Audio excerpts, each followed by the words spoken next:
Well, we just arrived at San Luis State Wildlife Area, and I must admit it is absolutely breathtaking.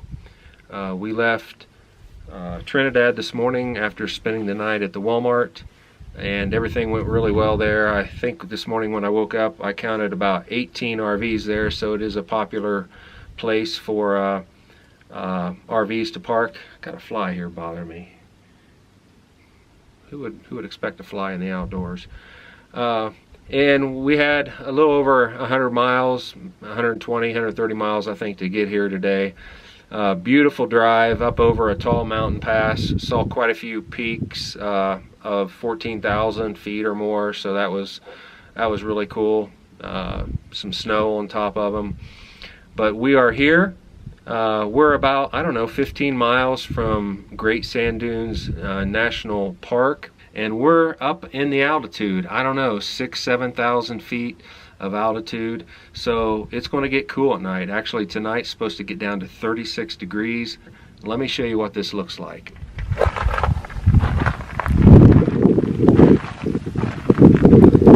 So we've got a lake down there. Let me see if I can stand up on this table here. And the mountain range, beautiful mountains, and you can see sand down below those mountains. I'm sure those are the Great Sand Dunes. Good morning. We woke up to a dense fog this morning, so we're not going to go to the Great Sand Dunes today. There's a place nearby called the Colorado Gator Reptile Park, and we are going to go check it out. Well, the gator says turn right, so we're going to turn right.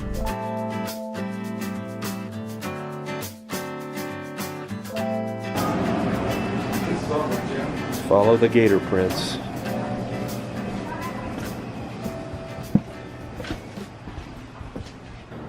So just a little bit more about this place. We met a couple at church yesterday in Alamosa. We were just asking them, hey, are there some things to do in the area? And they said, well, you know what? We own an alligator farm. And I thought, an alligator farm in Colorado? And she said, yeah, we bought this farm to raise tilapia because there's some geothermal water in the area, so it's really warm water. So they started raising tilapia, and they had a lot of leftover fish, dead fish and stuff like that they were trying to get rid of. So they thought, you know, what better way to get rid of dead fish than to bring in some alligators. So they bought 100 alligators, brought them up here, and of course they started growing, and the next thing you know, they turned this place into an alligator farm. So not only do they raise tilapia, they also have alligators. It kind of grew and ended up being where a lot of people that had like exotic pets, reptiles, so on and so forth, that were wanting to get rid of them, they started taking on these unwanted pets and reptiles. So they've got all kinds of things here. There's a snake down there. I don't know if you can see him very well. It's a python. So we're going to check this out. I can do what? You pet her anywhere but her head. Anywhere but her head. Oh, they're not as... Now, when they get older, do these get harder? Nope. I did not get think bigger. they were that soft. I mean, I always thought of like rock hard, you know. They're very Oh, no. smooth critters. How old is that gator? She's about 3 to 5 years old. We don't know for sure because she is a rescue. She came to us from Albuquerque, New Mexico. All right, give me directions, man. One hand here on the tail, one hand on the chest, finger in the armpit. Yep, just like that. Oh, okay. Check this out. Let's see if we can get her to give you a pretty smile. Oh, wow. So she's about 3 years old? Yep, 3 to 5, somewhere in there is our estimation. We don't get information on them all the time, especially when they're confiscated by the police and given to us. We don't know how long people had them before, that sort of thing. We've had her here for about a year and a half now, and she hasn't grown too much. He says that she could end up potentially being 8 to 10 feet. Oh, really? Yeah. How old do they live? They'll live 60 to 90 years. 60 to 90 years. That's amazing. About like a human being. Yep. The tail, under the chest. Just like like that. Oh, she's not as heavy as I thought. Nope. She's not too bad. And if you want to jump in there with her, I can take a group picture for you if you want. You need to use your camera bit. There's a tortoise down there sleeping. Don't move all your furniture around. He's about 80 or 90 pounds right now, and they say he'll get up to be about 300 pounds when he's full grown. What kind are these? Redfoot tortoises. Redfoot tortoises. They And don't- that one was African sulcata. African sulcata is the big one. Okay. Here, let me turn them around for you. So let them actually take it out of our hand? Yeah, if you want to. I mean, they don't bite or anything. No, and obviously. even if they did get your finger, they don't have the strength to hardly break skin at all.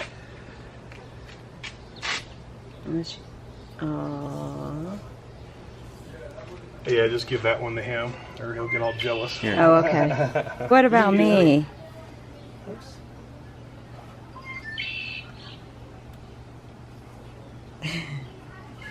Oh, you dropped it. Yeah, don't you put get it it? down. If he sees it. Is their eyesight not very good? Well, if it's underneath him, he's not. He can't really. And him, we don't know if he has any brain damage.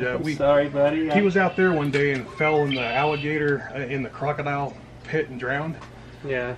One of the people working here gave him CPR, and he kicked back on. So he hasn't been right since. Oh. It'll take a while to get him. As soon as he smells it, he'll be like, oh.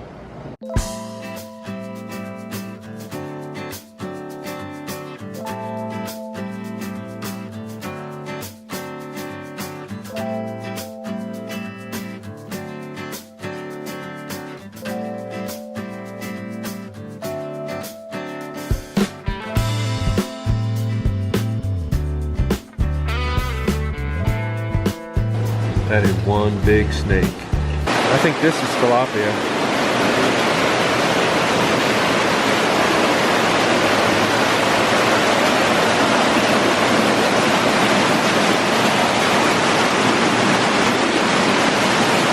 Holy cow.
This guy's a star.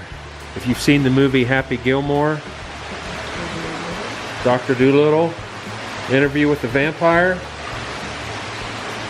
this is him. Hey buddy, can I have your autograph?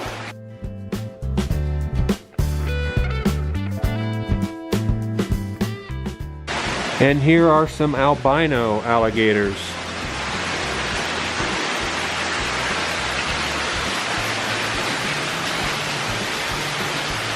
Good morning, everybody. Another beautiful day in the San Luis Valley. We're getting ready to head over to the Great Sand Dunes National Park.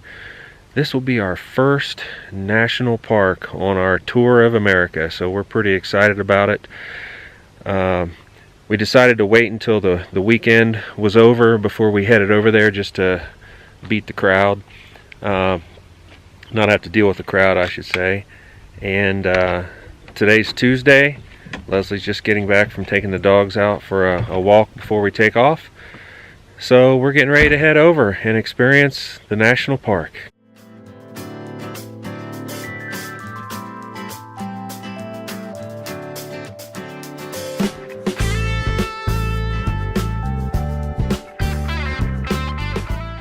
Well, we're in the visitor center at Great Sand Dunes, and we decided to buy the passport to the national parks book, and this way we can keep track of every national park we go to. We're going to buy a stamp and actually do a stamp and then buy a sticker so we can put our stickers in here and keep track of all of our parks. Here we go with number 1.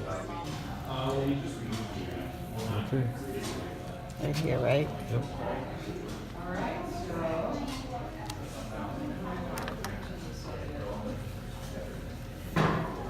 All right, we're getting ready to head over to the dunes.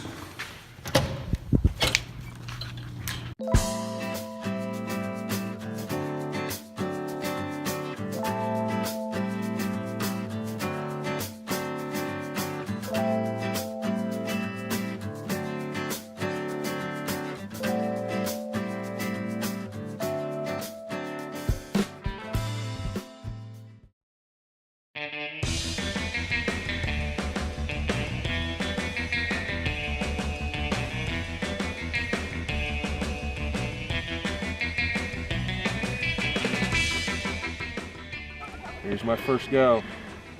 Well, I wiped out, so. Could be ugly.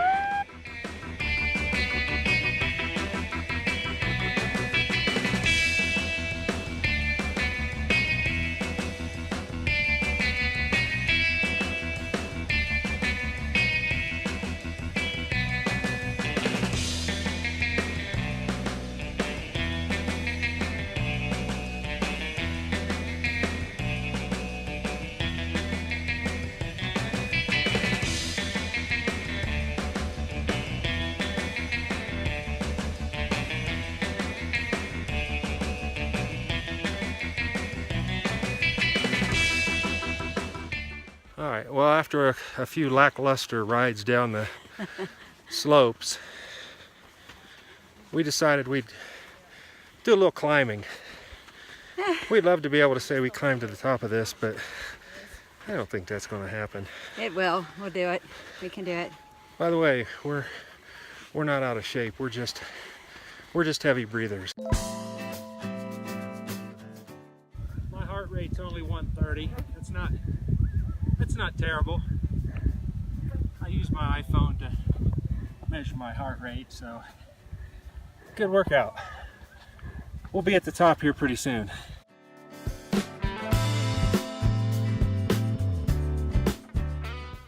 I think we're about 3/4 of the way up, to be honest with you, and I think we're gonna call it quits. It's not because I'm tired. It's just I don't want these other young people feeling bad that a 55-year-old make it all the way to the top. I just don't want to do that to anybody. But here's our view looking down.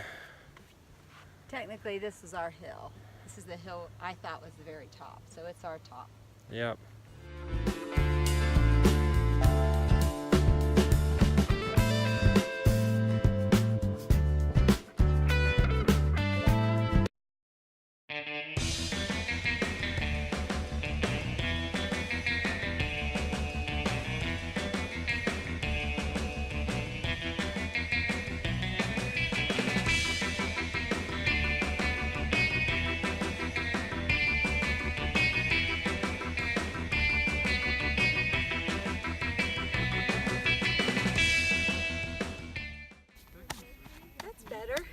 That was your best one. Yeah. I just keep wanting to turn my board sideways.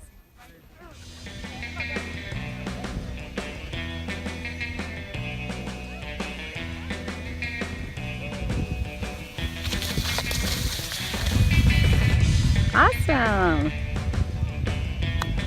That's awesome. We're still in the San Luis Valley, and we are checking out a place called Zapata Falls. We heard from some locals that this was a pretty cool place, so we're going to take the road up and check it out. This is the road to get up to the falls, I guess. We hope we're going the right way. I'm sure we are. And it's pretty bumpy. About 5 miles per hour is all you want to go. After about 30 minutes of this road, looks like we're finally here. Well, we just got out and we're getting ready to start our hike. You can see the valley where we came from down below me there. So we've climbed quite a ways on this gravel road, and we're going to start our hike, make it up to those falls.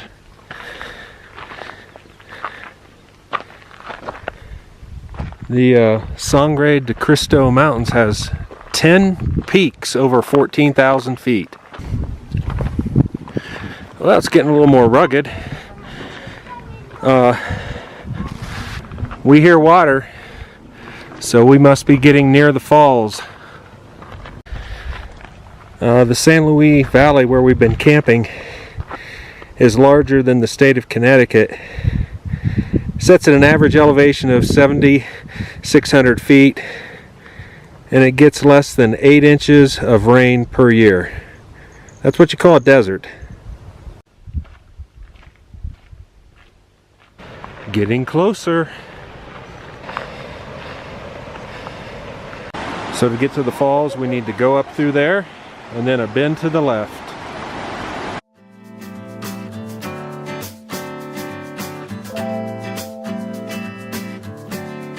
All right, here we go.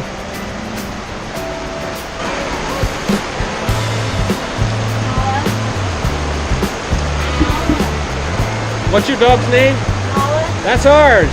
Really? N-A-L-A? Yeah. From the Lion King. This is cold.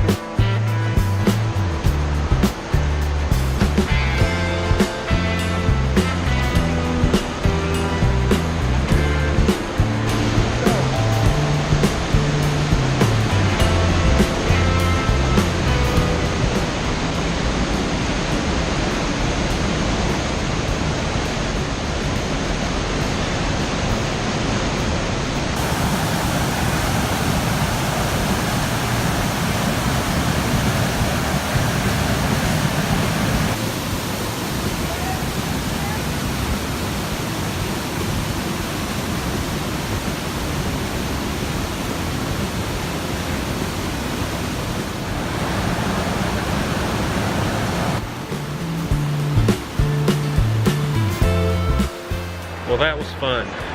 I do have to admit, my feet are a little bit tender after climbing up through there in bare feet.